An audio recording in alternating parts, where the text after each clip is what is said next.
Assalamualaikum warahmatullahi wabarakatuh. Bertemu lagi dengan pelajaran biologi di kelas 11 IPA. Nah, bagaimana kabar kalian? Semoga kalian selalu dalam keadaan sehat dan baik-baik saja. Dan sebelum kita memulai pembelajaran, sebaiknya kita berdoa menurut agama dan kepercayaan masing-masing. Ya, semoga kita selalu dalam lindungan Allah Subhanahu wa taala dan diberikan kemudahan dalam melakukan aktivitas, terutama aktivitas belajar. Ya, semoga kalian diberi kemudahan dalam menyerap ilmu yang diberikan oleh para guru. Baik, sekarang kita akan melanjutkan materi sistem gerak pada manusia. Jadi di pertemuan sebelumnya Ibu sudah menjelaskan tentang rangka, kemudian menjelaskan tentang persendian. Nah, untuk pertemuan kali ini Ibu akan menjelaskan tentang otot.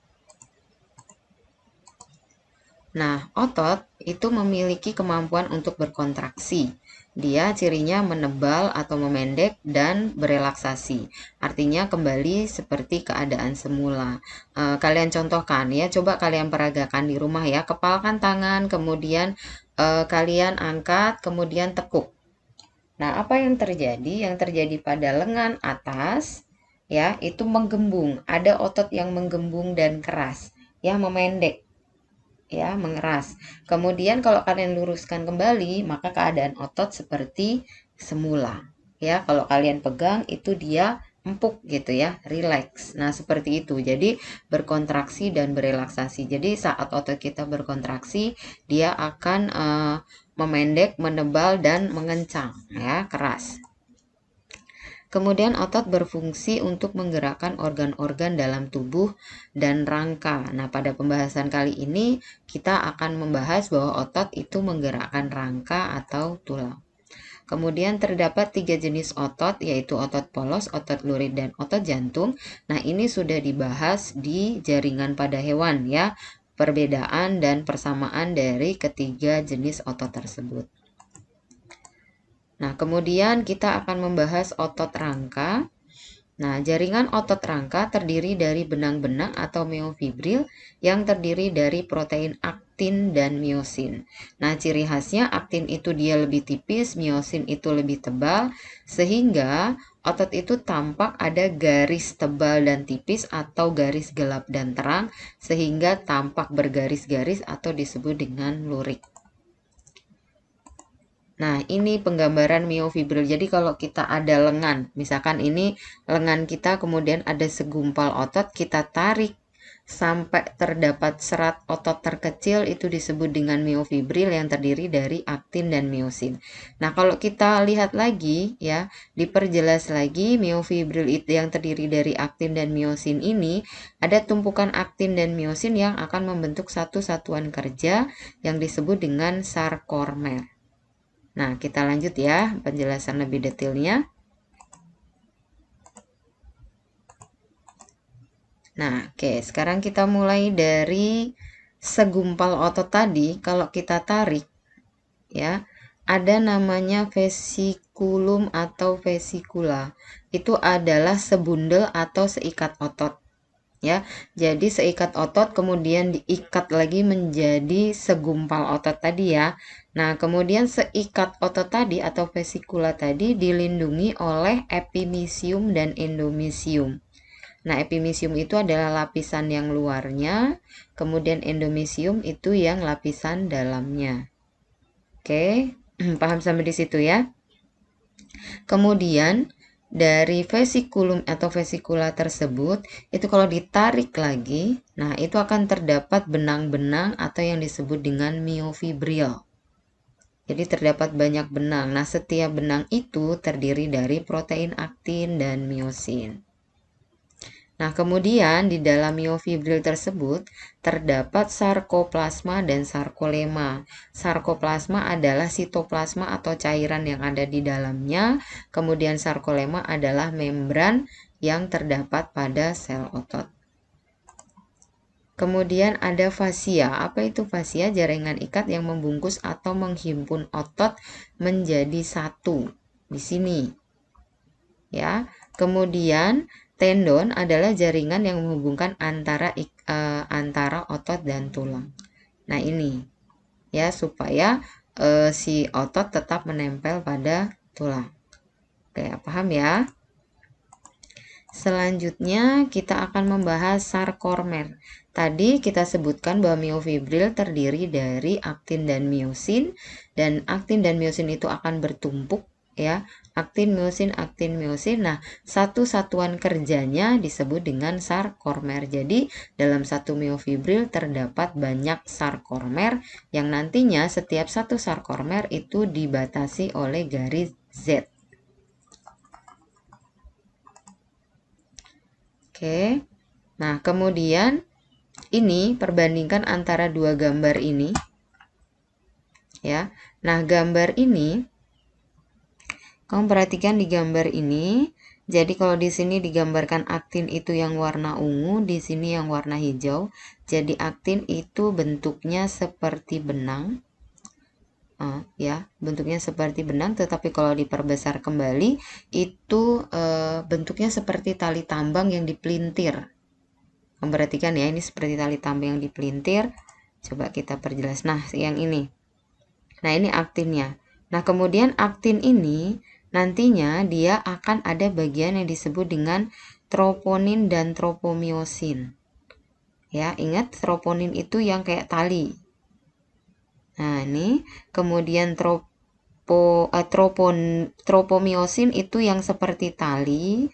Kemudian kalau yang troponin ini yang warna hijau, nih ya, jadi dia menempel di bagian-bagian tertentu. Kemudian aktinnya itu adalah seperti yang manik-manik nih.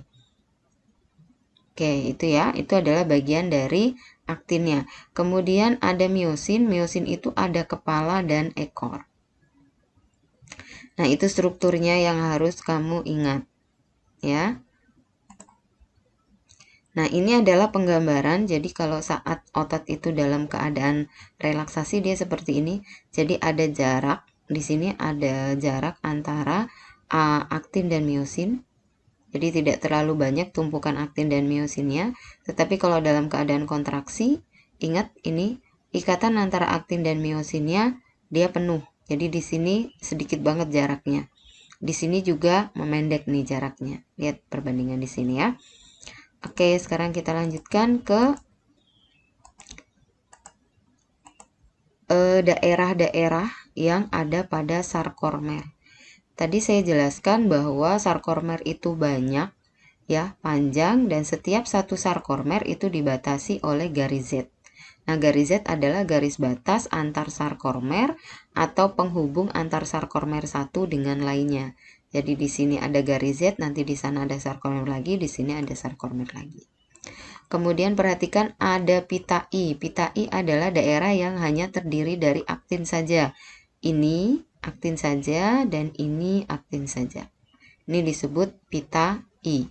Kemudian zona H. Zona H itu adalah daerah yang hanya terdiri dari miosin saja.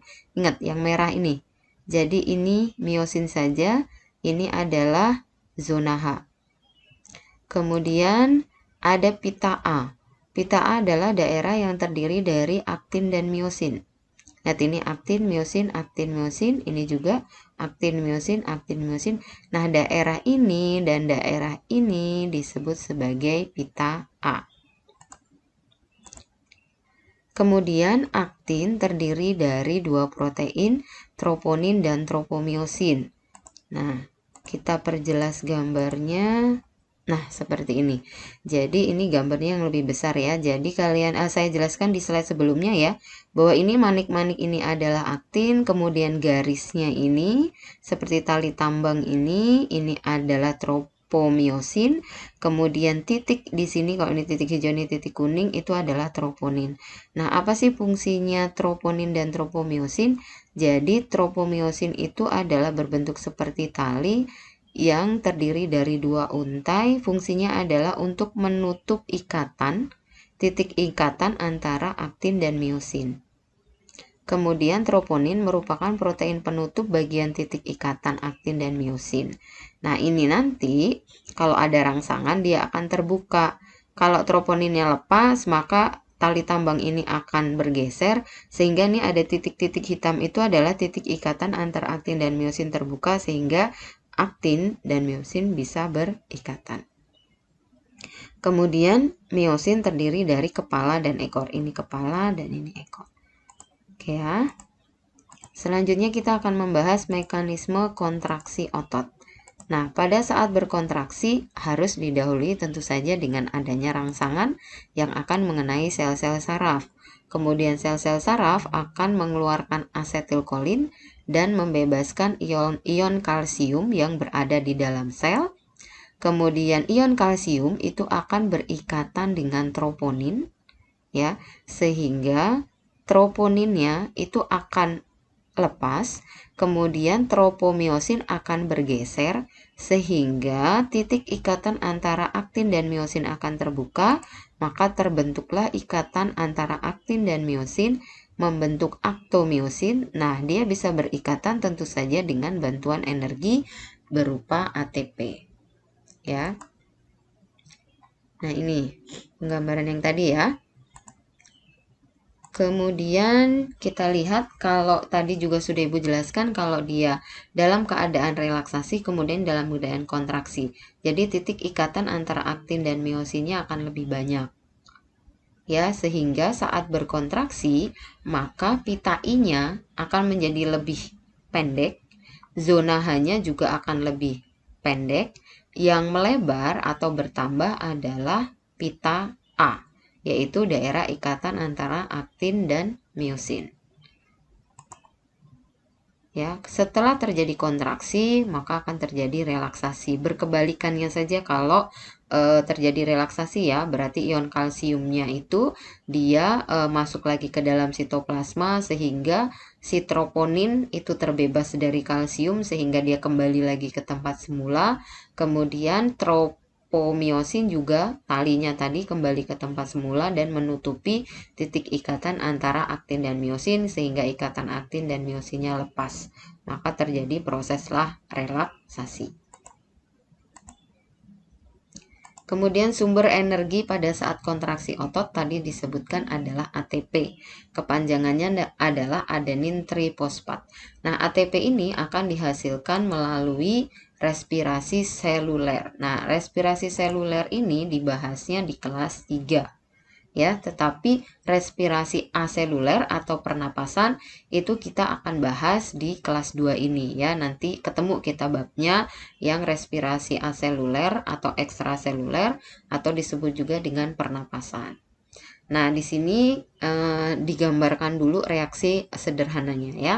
Jadi kalau respirasi aerob itu ada glukosa bereaksi dengan oksigen ya, hasil dari pernapasan. Kemudian dia akan bereaksi menghasilkan CO2, H2O dan ATP. Nah, bagaimana kalau tubuh kita sedang kekurangan oksigen, maka akan dilakukan respirasi anaerob. Glukosa itu akan dipecah tanpa oksigen, tetapi dia akan menghasilkan asam laktat dan 2 ATP. Nah, asam laktat ini biasanya akan menimbulkan nyeri dan pegal pada daerah otot. Ya, biasanya kalau misalkan kamu berlari lebih dari 15 menit atau biasanya kalau orang yang tidak pernah olahraga ya, 5 menit juga sudah sakit kakinya kalau disuruh berlari. Nah, karena sistem pernapasannya tidak bagus sehingga oksigen yang masuk ke dalam tubuh juga tidak berjalan tidak bisa disalurkan dengan baik. Nah, biasanya akan lebih cepat capek atau lebih cepat sakit atau nyeri bagian kakinya. Kemudian ATP juga didapatkan dari kreatin fosfat. Nah, ini senyawa di dalam sel. Nah, kreatin fosfat ini akan dipecah juga menjadi ATP. Kemudian dari cadangan gula, glikogen. Jadi glikogen itu adalah gula otot. Ya, gula otot adanya di dalam hati. Kalau diperlukan dia akan dipecah menjadi glukosa. Nah, glukosa nanti akan bereaksi dengan oksigen atau dia akan dipecah tanpa oksigen. Kemudian cara kerja otot itu ada antagonis ya dan sinergis. Ya, yang antagonis itu adalah dua kerja otot yang saling berlawanan. Contohnya itu adalah otot ya yang ada di lengan atas kita, ada bagian atas dan bagian bawah. Bagian atas itu disebut bisep, Kenapa bicep? Karena tendonnya ada 2. Tricep, nah itu karena tendonnya ada 3. Jadi atas bicep, bawah tricep.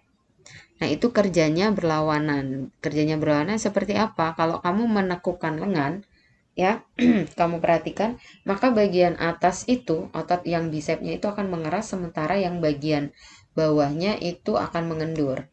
Artinya yang atasnya kontraksi, yang bawahnya relaksasi, sehingga dia berlawanan. Kalau diluruskan, itu akan berkebalikannya. Yang bawah yang kontraksi, yang lebih keras, yang atas yang lebih lembek, sehingga dia relaksasi. Karena itu bekerjanya antagonis atau berlawanan. Kemudian kalau dia sinergis, itu kerja otot yang saling bekerja sama. Sama-sama kontraksi atau sama-sama relaksasi. Contohnya saat kamu menggerakkan tangan, menggerakkan telapak tangan, menengadah dan menelungkup. Ya, saat menengadah itu dia keadaannya sama-sama lembek, menengadah. Kalau sama menelungkup dia sama-sama mengeras. Ya, yang lengan bawahnya. Selanjutnya macam-macam gerak, yaitu ada fleksi ekstensi atau flexor ekstensor, yaitu menekuk dan meluruskan lengan bawah. Kemudian ada pronasi supinasi atau supinator pronator, itu telapak tangan menengadah atau menelungkup. Kemudian depresi elevasi. Depresi itu dia kepalanya menunduk. Elevasi itu kepalanya menengadah. Kemudian abduksi, adduksi. Nah, ini bedanya antara B dan D. Jadi kalau dia abduksi itu menjauhi, tangan menjauhi tubuh. Kalau adduksi itu adalah tangan mendekati tubuh. Kemudian inversi dan eversi, yaitu telapak kaki miring ke arah dalam. Kemudian eversi, telapak kaki miring ke arah luar. Kemudian berdasarkan gerak saat berkontraksi terdapat 2 tendon yang bekerja yang disebut dengan origo dan insersio. Origo adalah tendon yang tidak bergerak saat terjadi kontraksi, sedangkan insersio adalah tendon yang bergerak saat terjadi kontraksi. Nah, posisi origo dan insersio itu tidak selalu tetap. Nah, kalau saya sedang menggerakkan lengan bawah, ya, lengan bawah, berarti kan yang bergerak adalah bagian tendon yang ada di siku. Maka yang disebut dengan insersio itu adalah tendon yang ada di siku.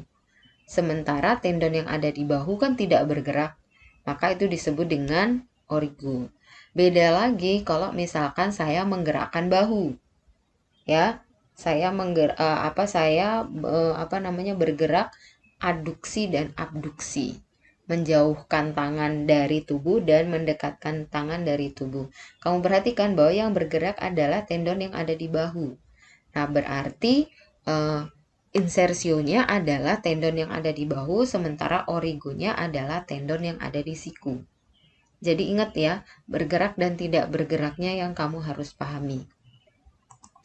Kemudian gangguan dan kelainan pada otot. Yang pertama adalah tetanus, otot yang terus-menerus berkontraksi atau tegang karena infeksi dari Clostridium tetani.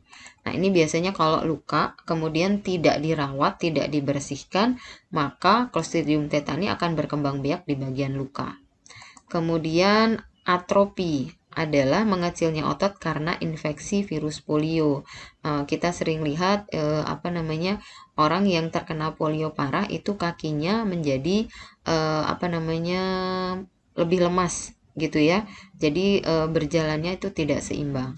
Kemudian distrofi itu adalah melemahnya otot karena faktor genetik yang mengakibatkan tidak dapat berjalan, sulit menelan dan sulit bernapas. Kemudian kaku leher. Nah, ini juga saya pernah beberapa kali mengalaminya. Biasanya kalau bantalnya terlalu tinggi atau kita lebih lama miring gitu ya, atau pokoknya posisi, kadang-kadang kalau kita tidur kita tidak sadar posisi, membiarkan posisi leher itu dalam keadaan kontraksi terus-menerus. Jadi dia meradang otot trapesius lehernya akibat gerakan hentakan, bisa karena gerakan hentakan atau bisa juga karena posisi tidur yang tidak benar. Kemudian kram itu adalah otot menjadi kejang akibat aktivitas yang terus-menerus dan gangguan sirkulasi darah serta kekurangan mineral tertentu. Kalian juga pasti ada beberapa kali yang pernah mengalami kram, ya, Ibu juga pernah. Biasanya ini memang diakibatkan kalau kita melakukan suatu kita olahraga atau kalian renang tapi tanpa didahului dengan pemanasan. Atau biasanya kram juga kita melakukan aktivitas olahraga padahal kita nggak pernah olahraga sebelumnya. Nah, itu bisa saja mengakibatkan kram. Kemudian hernia abdominalis itu adalah robeknya dinding otot perut sehingga usus turun ke bawah. Nah, orang bilang itu turun berok, ya. Nah, itu biasanya ini harus dioperasi. Kemudian miastenia gravis adalah melemahnya otot tubuh secara berangsur-angsur sehingga menyebabkan kelumpuhan karena autoimun. Jadi sistem imun kita menyerang daerah otot sehingga menjadi melemah. Nah, demikianlah ya materi kita pada hari ini tentang otot. Sekali lagi, kalau memang kalian belum jelas, Ibu selalu membuka kesempatan kalian untuk bertanya melalui chat yang ada di e-learning, melalui chat yang ada di WA, atau bisa juga melalui video call. Oke ya, dan Ibu selalu mengingatkan taati protokol kesehatan 5M ya, supaya kita semua sehat. Kalau diri kita sehat, semoga orang-orang di sekitar kita juga sehat karena kita tidak menularkan penyakit. Oke, terima kasih. Wassalamualaikum warahmatullahi wabarakatuh.